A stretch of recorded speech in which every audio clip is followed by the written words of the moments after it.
கிறிஸ்துவுக்குள் பிரியமான சகோதர சகோதரிகளே, உங்கள் யாவரையும் ஆண்டவராகிய இயேசு கிறிஸ்துவின் இனிய நாமத்திலே வாழ்த்துக்களை தெரிவித்துக் கொள்கின்றேன். இந்த நாளிலும் தொடர்ந்து உங்களோடு கூட நெகேமியாவின் புஸ்தகத்திலிருந்து வேத பாடங்களாக சில காரியங்களை பகிர்ந்து கொண்டு வருகின்றேன். இது ஒவ்வொரு கிறிஸ்தவனுக்கும், ஒவ்வொரு ஊழியனுக்கும், ஒவ்வொரு சபைக்கும், ஒவ்வொரு போதகருக்கும் இது மிகவும் பிரயோஜனமான ஒரு புஸ்தகமாய் காணப்படுகிறது. ஆம், எனக்கு பிரியமானவர்களே, கடந்த ஒளிபரப்புகளிலே இந்த நெகேமியாவின் புஸ்தகத்திலிருந்து முதல் அதிகாரத்திலிருந்து 2ஆம் அதிகாரத்திலிருந்து கற்றுக்கொள்ள வேண்டிய பாடங்களை நான் பகிர்ந்து கொண்டிருக்கிறேன். இன்றைக்கு 3ஆம் 4ஆம் அதிகாரத்திலிருந்து, நெகேமியாவின் புஸ்தகம் 3ஆம் 4ஆம் அதிகாரத்திலிருந்து நாம் கற்றுக்கொள்ள வேண்டிய பாடங்கள் எவைகள் என்று சொல்லி நாம் பார்க்க போகிறோம். ஆம், எனக்கு பிரியமானவர்களே, நெகேமியா அந்நிய தேசத்துல பானபாத்திரக்காரனாய் அந்த சூசான் அரண்மனையிலே அடிமைப்பட்டிருந்த அந்த தேசத்துல அவன் வசதியா இருந்தாலும் கூட தன்னுடைய சொந்த தேசத்துல தன்னுடைய அழகான எருசலேம் தேவாலயம் இடிக்கப்பட்டதையும், தன்னுடைய மக்கள் நிந்தைக்கும் அவமானத்துக்கும் ஆளாகி இருக்கிறார்கள், எருசலேம் நகரம் பாழாக்கப்பட்டது என்று கேள்விப்பட்ட போது அவன் துக்கித்து உபவாசித்து மன்றாடி பரலோக தேவனை நோக்கி பாவ அறிக்கை செய்து அவர் கொடுத்த வாக்குத்தத்தத்தை, மூதாதையருக்கு முற்பிதாக்களுக்கு மோசேக்கு கொடுத்த வாக்குத்தத்தத்தை நினைப்பூட்டி ஜெபிக்கிறான். அந்த ஜெபத்திற்கு கர்த்தர் பதிலளிக்கிறார். எவ்விதமாக பதிலளிக்கிறார்? அங்கு அந்த ராஜா மூலமாகவே, அந்நிய ராஜா மூலமாகவே அவனுக்கு உதவி செய்கிறார். அந்த ராஜா அவனுக்கு எல்லா உத்தரவையும் கொடுத்து அந்த எருசலேம் நகரத்துக்கு அவனை அனுப்பி தேவையானவைகளையும் கொடுத்து அனுப்பி அங்கு நெகேமியா எருசலேம் நகரத்துக்கு வருகிறார். நகரத்துக்கு வந்து முதலாவதாக தனியாக எல்லா அலங்கத்தையும் சுற்றி பார்க்கிறார். எருசலேமின் வாசல்கள், அலங்கங்கள் இடிக்கப்பட்டிருக்கிறதை கண்டு அவர், சரி, என்னால அச்சச்சோ என்னன்னு சொல்லிட்டு நம்ம சில பேர் பரிதாபப்பட்டுட்டு போயிடுவாங்களே, இல்ல, அந்த மாதிரி ஒரு பரிதாபப்பட்டுட்டு அவன் திரும்பி அந்த தேசத்துக்கு அவன் போய்விடவில்லை. உடனடியாக அறைகூவல் விடுக்கிறான். தன்னுடைய ஜனங்களை தட்டி எழுப்புகிறான்.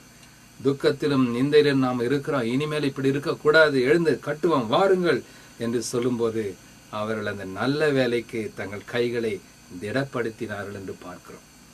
ஆக இந்த 3ஆம் 4ஆம் அதிகாரத்துல இந்த நல்ல வேலையை குறித்து, இந்த நல்ல வேலையை நாம் தொடரும்போது, செய்யும் போது வருகின்ற எதிர்ப்புகள், தடைகள் என்ன, அதை நாம் எப்படி மேற்கொள்வது என்பதை குறித்து இன்றைக்கு பாடங்களாக நாம் ஏற்றுக்கொள்ள போகிறோம், கற்றுக்கொள்ள போகிறோம், அபியாசப்படுத்த போகிறோம்.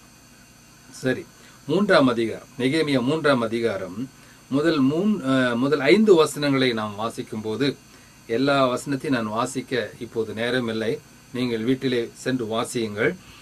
இப்போ இந்த பிரதான ஆசாரியனாக எலியாசிவும் அவன் சகோதராக ஆசாரியலும் எழுந்து ஆட்டு வாசலை கட்டினார்கள் அப்படின்னு அதை தொடர்ந்து பாருங்க, அங்க இருக்கிற அவருடைய ஜனங்கள், அந்த இஸ்ரவேல் ஜனங்கள், அந்த கோத்திரத்தார் ஒவ்வொரு வீட்டாரும் என்ன செய்கிறார்களாம், அவர்கள் ஒரு குழு வந்து அந்த ஆட்டு வாசலை கட்டினார்களாம், இன்னொரு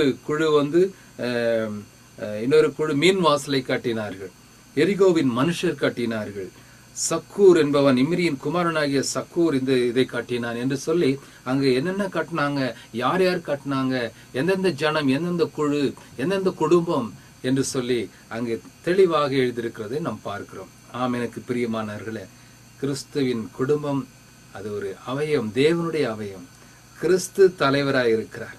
சபையில் இருக்கிற ஒவ்வொருவருமே நாம கிறிஸ்துவின் அவயவங்களாய் இருக்கிறோம். நாம் சபையை கட்டி எழுப்ப வேண்டும் என்று சொன்னால் போதகர் மாத்திரம் முடியாது, அசோசியேட் பாஸ்டர் மாத்திரம் முடியாது, அங்க இருக்கிற மற்ற ஊழியர்கள் முடியாது. ஒவ்வொருவருமே, அங்க வருகிற ஒவ்வொரு குடும்பமுமே, ஒவ்வொரு வாலிபனுமே கர்த்தருக்காக நாம கர்த்தருடைய ராஜ்யத்தை எழுந்து கட்ட வேண்டும். அருமையானவர்களே, நம்மால என்ன செய்ய முடியுமோ நாம் செய்யணும். பாருங்க, அங்க ஒரு ஜனம் அங்கு மீன் வாசலை கட்டுறாங்க, இன்னொரு ஜனம் ஆட்டு வாசலை கட்டினார்கள். இன்னும் நம்ம பார்க்கும்போது சிலர் கதவுகளையும் பூட்டுகளையும் தாழ்பாள்களையும் போட்டாங்க. இன்னொருவன் உரியாவின் மகன் மெரோமோத் பழுது பார்த்து கட்டினானாம். இன்னொருவன் சாபோயலின் குமாரனாகிய பெரகாவின் மகன் மெசுல்லாம் பழுது பார்த்து கட்டினானாம். இப்படி பாருங்க, அங்க ஒவ்வொரு காரியத்தையும் அவங்க பழுது பார்த்து கட்டினாங்க. சிலது இடிந்து போனது, சிலது கெட்டு போனது. இப்படி பார்க்கும்போது நம்முடைய வாழ்க்கையிலும் கூட சில பழுது பார்க்க வேண்டிய காரியங்கள் இருக்கிறது.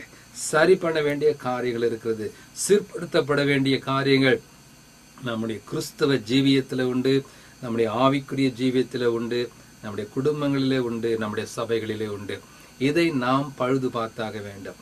சில இடங்கள் நம்ம வீட்டை கட்டும்போது என்ன செய்வாங்க, எல்லாத்தையும் சரி பார்க்குறாங்க. சிலர் சில பழைய கால பில்டிங் எல்லாம் போய் என்ன செய்வாங்க, மறுபடியும் ரெனோவேட் பண்ணும்போது பழுது பார்த்து தான் அதெல்லாம் செய்ய முடியும். எங்கெங்க பெயிண்ட் போயிருக்காங்க, பெயிண்ட் அடிக்கணும். எங்கெங்க போல்ட்டு நட்டெல்லாம் லூஸாக இருக்கு, அதை டைட் பண்ணணும். இன்னும் எங்கெங்க கிராக் விட்டுக்குதோ அதை பூச பார்க்கணும். இப்படி பழுது பார்க்கிறோம். அதே போலதான் இன்றைக்கு நம்முடைய ஜெப வாழ்வு பழுது அடைந்திருக்கிறது. நம்முடைய வேத வாசிப்பு இது துருப்பிடித்திருக்கிறது. நம்முடைய துதியின் ஆயுதம் துருப்பிடித்திருக்கிறது. ஜெபம் என்கிற ஆயுதம் துருப்பிடித்திருக்கிறது. இதையெல்லாம் நம்ம சீர்படுத்த வேண்டும், பழுது பார்க்க வேண்டும், சீர்படுத்த வேண்டும், சரி செய்ய வேண்டும். அதே அந்த மக்கள் அப்படி செய்தது போல இன்றைக்கு நம்முடைய ஆலயம், நாம் தான் தேவனுடைய ஆலயமாய் இருக்கிறோம். இந்த ஆலயத்தை கெடுக்கிற பிசாசு ஏற்கனவே நம் குடும்பங்களை, பிள்ளைகள் எல்லாம் கெடுத்து கொண்டிருக்கிறோம். இதை நாம பார்த்துட்டு வேடிக்கை பார்க்காம நாம் தான் அவயவங்களாக, கிறிஸ்துவின் அவயவங்களாக, கிறிஸ்துவின் சரீரமாகிய சபை, கிறிஸ்துவின் சரீரமாகிய நம்முடைய இல்லங்களை, உள்ளங்களை நாம பழுது பார்க்க வேண்டும். பழுது பார்த்து சரி பண்ணி ஆக வேண்டும். இல்லாவிட்டால் அந்த கட்டிடம் உடைந்து போகும், சிதைந்து போகும், அழிந்து போகும். அருமையானவர்களே, நம்முடைய ஆலயங்கள், நம்முடைய சபைகள், நம்முடைய குடும்பங்கள் இன்றைக்கு சாட்சியாக இருக்க முடியாது. அப்படியானால் எங்கெங்கு பழுது இருக்கிறதோ, உங்களுடைய தனிப்பட்ட ஆவிக்குரிய ஜீவியத்தில் உங்களுடைய ஜெப வாழ்க்கை எப்படிப்பட்டதா இருக்கிறது, உங்களுடைய வேத வாசிப்பு, வேத தியானம் எப்படிப்பட்டதா இருக்கிறது. முன்னொரு காலத்துல நீங்க ஒழுங்கா ஜெபம் பண்ணிட்டு இருந்தீங்க. நீங்க சரியான நேரத்துல எழுந்து கர்த்தருடைய பாதத்துல அமர்ந்து 1/2 மணி நேரம், 1 மணி நேரம் ஜெபிச்சீங்க. இன்றைக்கு 5 நிமிடம் கூட உங்களால் ஜெபிக்க முடியலையே. 5 நிமிடம் கூட வேதத்தை வாசிப்பது இல்லையே. வேதத்தை வாசித்து எத்தனை நாட்கள் ஆனது, ஆலயத்துக்கு ஒழுங்காக செல்வதில்லையே. ஏன்? இதையெல்லாம் சரி பாருங்க. சரி பார்த்து உங்களுடைய ஆலயத்தை, உங்களுடைய வாழ்க்கையை கட்டுங்க. கட்டி பார்க்க வேண்டும். அருமையானவர்களே, ஒவ்வொருவருமே நாம் அவயவங்களாய் இருக்கிறோம். கிறிஸ்துவின் சபையை நாம் கட்டி எழுப்ப வேண்டுமானால் ஒவ்வொரு குடும்பமும், ஒவ்வொரு விசுவாசியும், உறுப்பினரும், சபையின் உறுப்பினருக்கும் அந்த பொறுப்பு இருக்கிறது. ஒவ்வொருவரும் கர்த்தருக்கான காரியங்களை நாம் செய்யணும். எனக்கு என்ன வந்தது, என்னுடைய பணம், பொருள், நேரம் நான் கொடுக்கணுமா அப்படின்னு நம்ம யோசிக்கலாம் சில வேளையில. இல்லை அருமையானவர்களே, ஆண்டவருடைய வார்த்தை சொல்லுகிறது. மத்தேயு 19ஆம் அதிகாரம் 29ஆம் வசனம் 30ஆம் வசனங்களை வாசிக்கும் போது, என் நாமத்தின் நிமித்தம் வீட்டையாவது, நிலத்தையாவது, மனைவியாவது, பிள்ளைகளையாவது, பெற்றோரையாவது விட்டவன் எவனோ அவன் இம்மையிலும் மறுமையிலும் 100 பெறுவான். சீஷன் என்னும் மாத்திரத்தில் ஒரு கலசம் தண்ணீர் கொடுப்பவன் எவனோ அவன் தன் பலனை அடையாமல் போவதே இல்லை என்று சொல்லி ஆண்டவர் சொல்லுகிறார். ஆகவே கர்த்தருடைய வேலை நல்ல வேலை என்று பார்த்தோம். இந்த கர்த்தருடைய வேலை, இந்த வேலைக்கு நாம் என்ன செய்யணும்? இந்த வேலையை நாம் பழுது பார்த்து சரி பார்த்து நாம் கட்டி எழுப்பணும். ஏன் என்று சொன்னால், இது ஆண்டவருடைய வேலை. இது உங்களுடைய வேலை இல்லை, என்னுடைய வேலை இல்லை. இது என்னுடைய ஊழியம் இல்லை, உங்களுடைய ஊழியம் இல்லை, கர்த்தருடைய ஊழியம். ஹல்லேலூயா. இது நிறைய பேர் சிந்திக்கிறது இல்லை. ஏன் ஊழியக்காரர்களை கூட என்னுடைய ஊழியம், என்னுடைய ஊழியம், என்னுடைய சபை அப்படின்னு சொல்லி தங்களுடைய ராஜ்யத்தை கட்டி எழுப்புகிற ஒரு காலமாய் இருக்கிறது. அல்லது நாம மற்ற விசுவாசிகள் நினைக்கிறோம், இது அவருடைய ஊழியம், இது இவருடைய ஊழியம் நினைக்கிறோம். இன்றைக்கு பெயர்களை கொண்டுதான் ஊழியங்களே இருக்கிறது. இல்லை அருமையானவர்களே, அங்கு வசனத்தை பார்க்கிறோம். நெகேமியா 3ஆம் அதிகாரம் 5ஆம் வசனத்துல பார்க்கும்போது, அவர்கள் அருகே தெக்கோவா ஊரார் பழுது பார்த்து கட்டினார்கள். அவர்களுடைய பிரபுக்களோ தங்கள் ஆண்டவருடைய வேலைக்கு தங்கள் கழுத்தை கொடுக்கவில்லை என்ற வசனத்தை வாசிக்கும் போது, அந்த வேலை என்ன வேலை? ஆண்டவருடைய வேலை என்று நாம் பார்த்துக் கொள்கிறோம், என்று அறிந்து கொள்ளுகிறோம். முன்னால பார்த்தோம், நல்ல வேலைக்கு கைகளை திடப்படுத்தினார்கள், இது நல்ல வேலைன்னு பார்த்தோம். ஆண்டவருக்காக செய்கிற எந்த வேலையா இருந்தாலும், அது குக்கிங் பண்ணாலும் சரி, நீங்க 2 பேரும் கார்ல ஏற்றி கொண்டு சபைக்கு கொண்டு வந்தாலும் சரி, அல்லது அந்த ஆலயத்தை நீங்க கூட்டி பெருக்கினாலும் சரி, அது நல்ல வேலை அருமையானவர்களே. அது மாத்திரமல்ல, இது ஆண்டவருடைய வேலை என்று ஒவ்வொருவருமே நாம் உணர வேண்டும். நிறைய பேர் இந்த ஆண்டவருடைய வேலைன்னு உணராததுனாலதான் இன்றைக்கு நம்ம கட்டி எழுப்ப முடியல, சபை கட்டி எழுப்பப்பட முடியல, ஆலயங்கள் வாங்க முடியல. ஏன்? இது அவருடைய வேலை, இவருடைய வேலை, இது அந்த ஊழியக்கார வேலை என்று சொல்லி நாம் அசட்டையா இருக்கிறோம், நாம கைவிட்டு விடுகிறோம். எனக்கு பிரியமானவர்களே, இன்றைக்கு கர்த்தர் அழைக்கிறார்.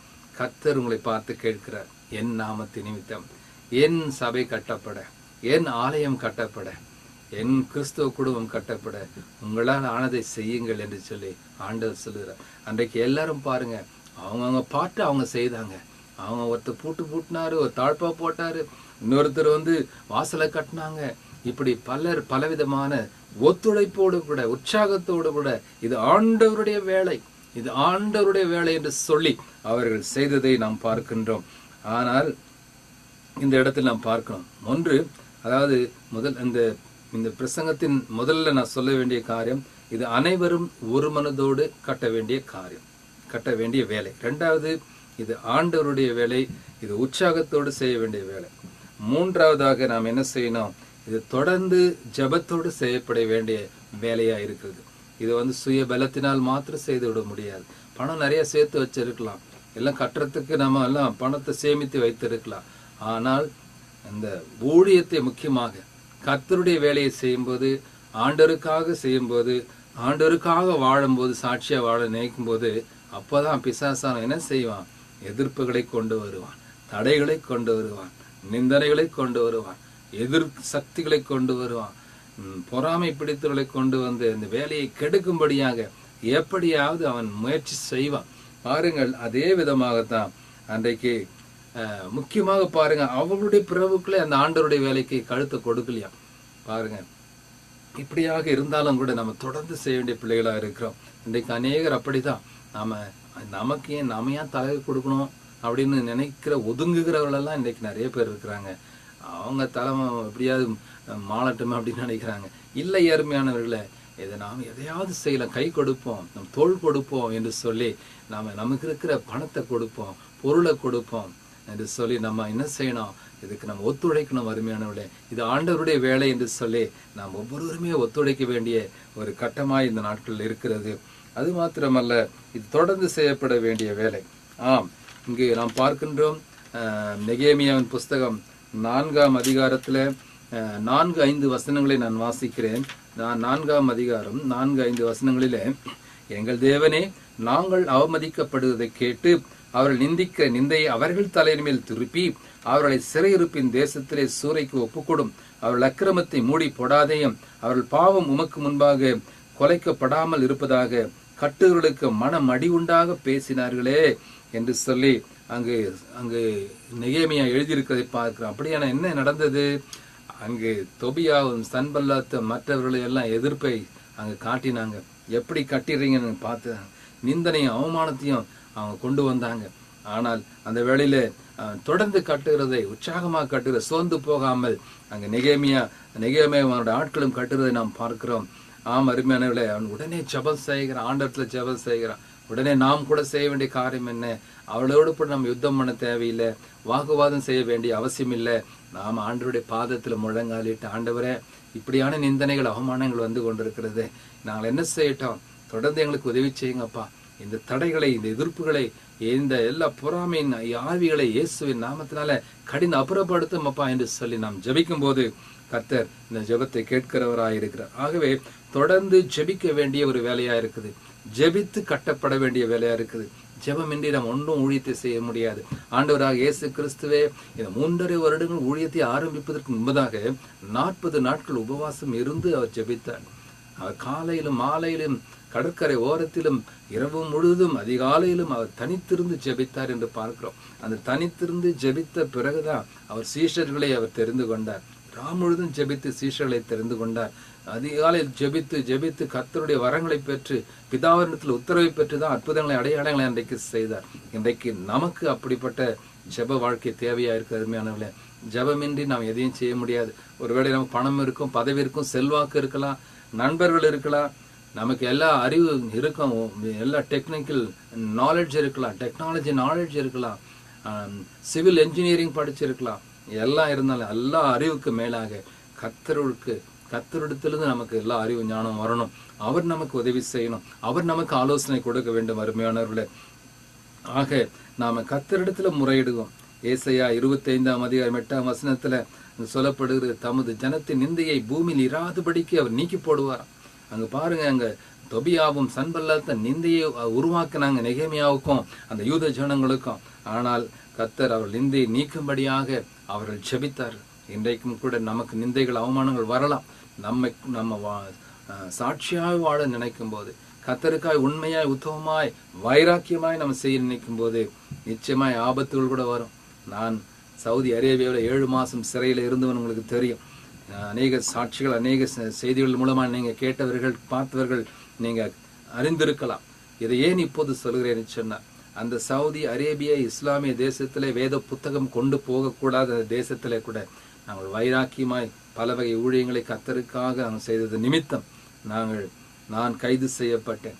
2 நாட்களிலே விடுதலை செய்வோம் என்று சொன்னவர்கள் 204 நாட்கள் கண்ணீரின் பாதையிலே, நிந்தனையிலே, அவமானத்திலே நாங்கள் சென்றோம். கர்த்தர் எங்களை விடுதலையே செய்ய மாட்டாரா என்று கலங்கி நின்ற கட்டம் உண்டு, அருமையானவர்களே. ஆனாலும் கூட இன்றைக்கு நான் தைரியமாக உலகமெங்கும் 10 வருடங்களாக சொல்லிக் கொண்டிருக்கிற காரியம், என் தேவன் எங்கள் நிந்தையை பூமியில் இராதபடிக்கு முற்றிலும் நீக்கிவிட்டார். ஹல்லேலூயா. பாருங்க, பலவிதமான நிந்தனைகள் வந்தது. அந்த சிறைவாசத்துல நான் இருக்கும்போது ஏன் எங்களோடு இருந்தவங்கள ஒரு சிலர் தவறான வதந்திகளெல்லாம் பரப்புனாங்க.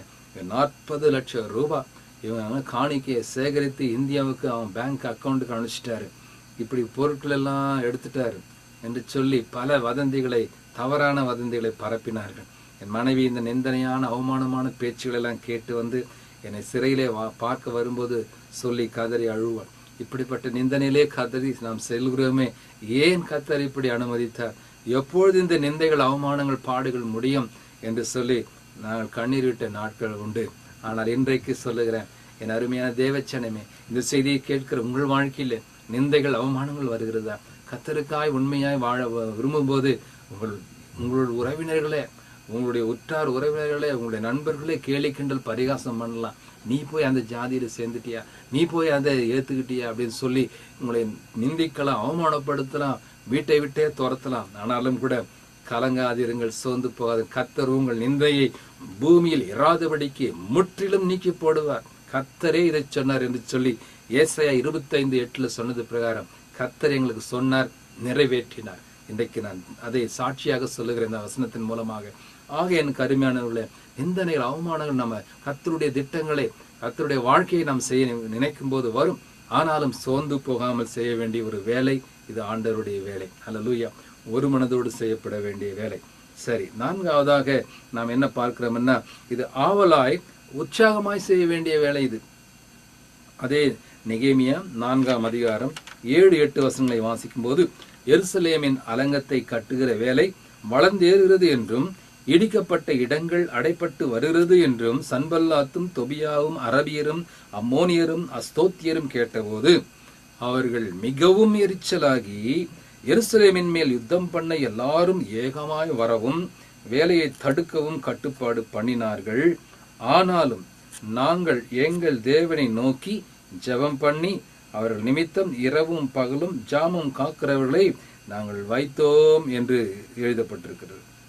அதற்கு முன்பதாக 6ஆம் வசனத்துல, நாங்கள் அலங்கத்தை கட்டி வந்தோம், அலங்கமெல்லாம் பாதி மட்டும் ஒன்றாய் இணைந்து உயர்ந்தது, ஜனங்கள் வேலை செய்கிறதற்கு ஆவலாயிருந்தார்கள். மீண்டும் அந்த வசனத்தை வாசிக்கிறேன். நாங்கள் அலங்கத்தை கட்டி வந்தோம், அலங்கமெல்லாம் பாதி மட்டும் ஒன்றாய் இணைந்து உயர்ந்தது, ஜனங்கள் வேலை செய்கிறதற்கு எப்படி இருந்தாங்களாம்?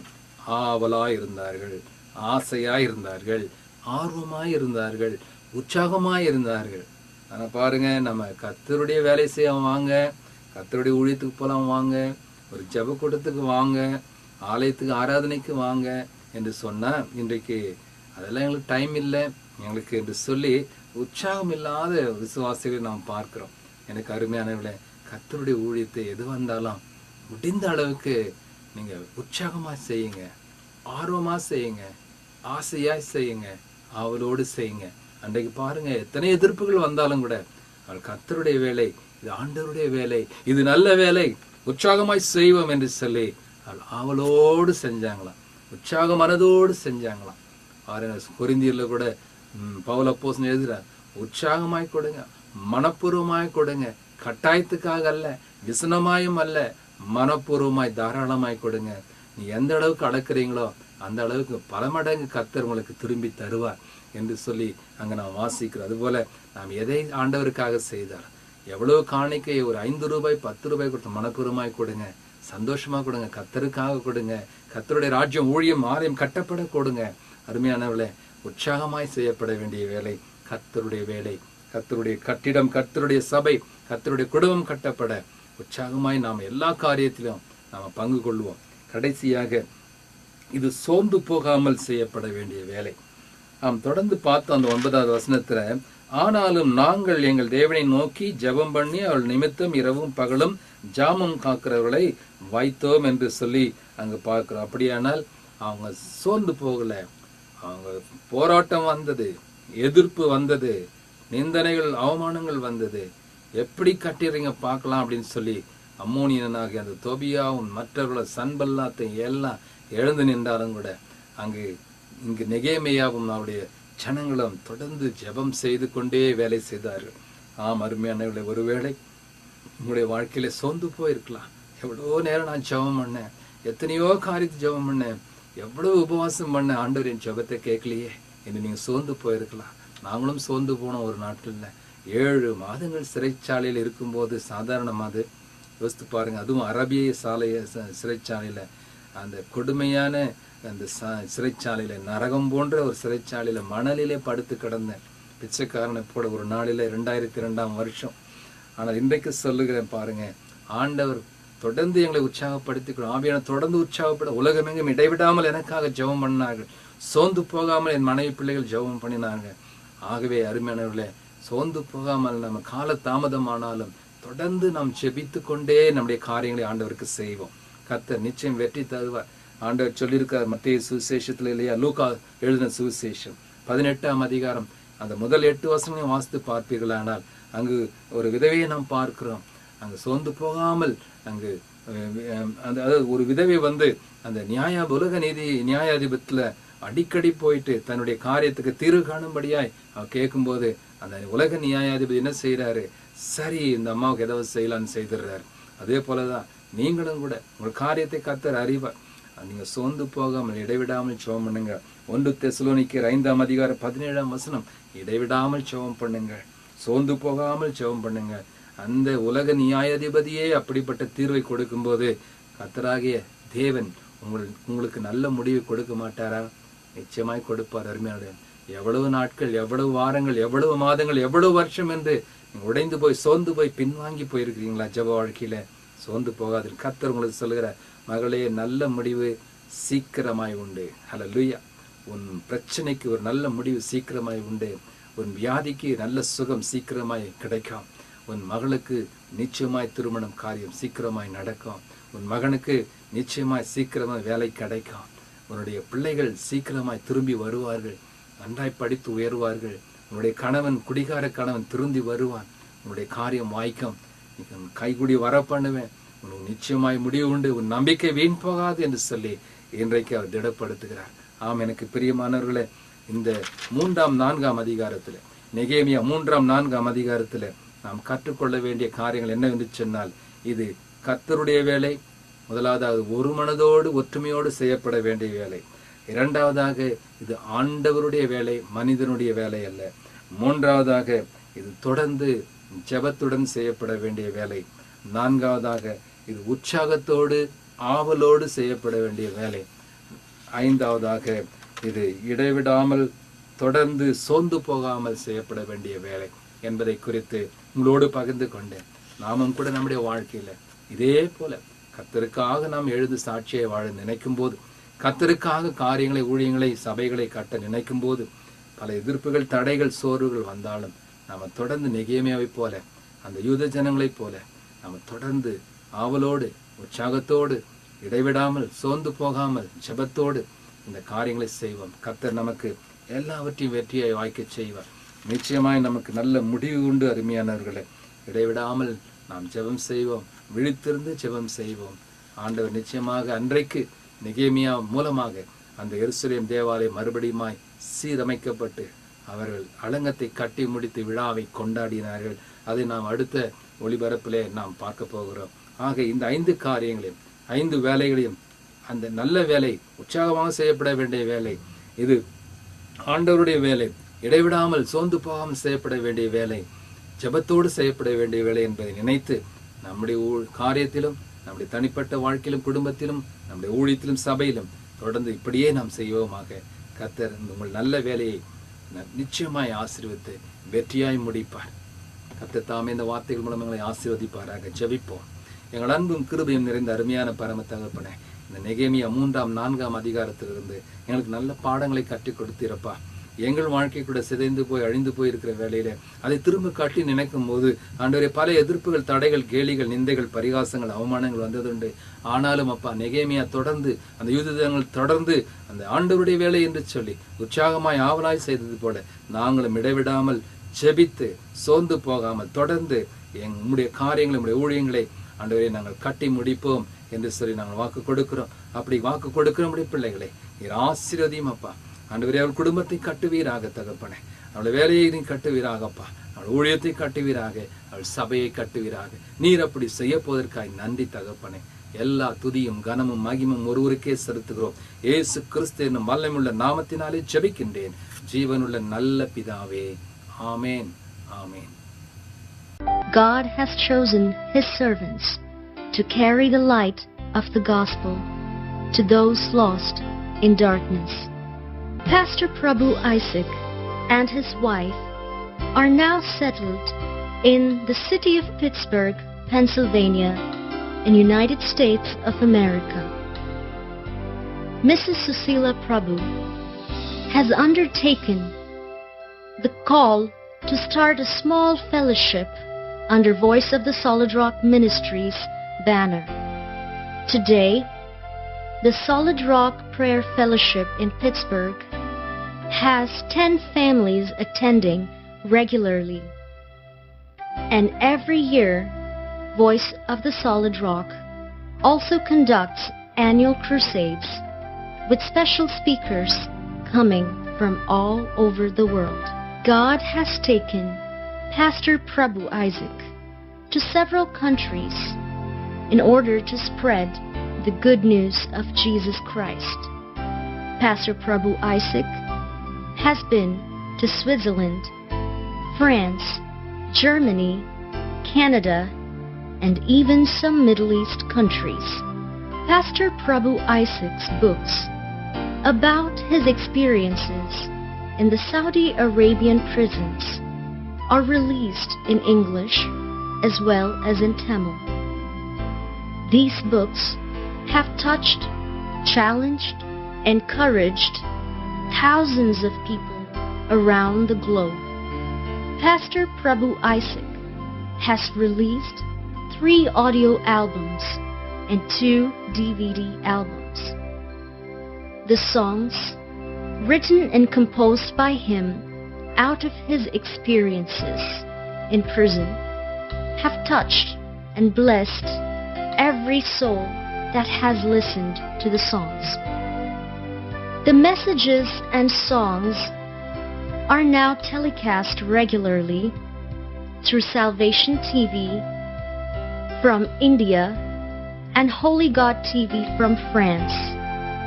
Many who have seen these songs and heard his messages around the world have been blessed. We thank every one of you for your prayers. Since the ministry continues to grow, we require more of your prayers and support. You can partner with us and send your support or contact us at the following addresses.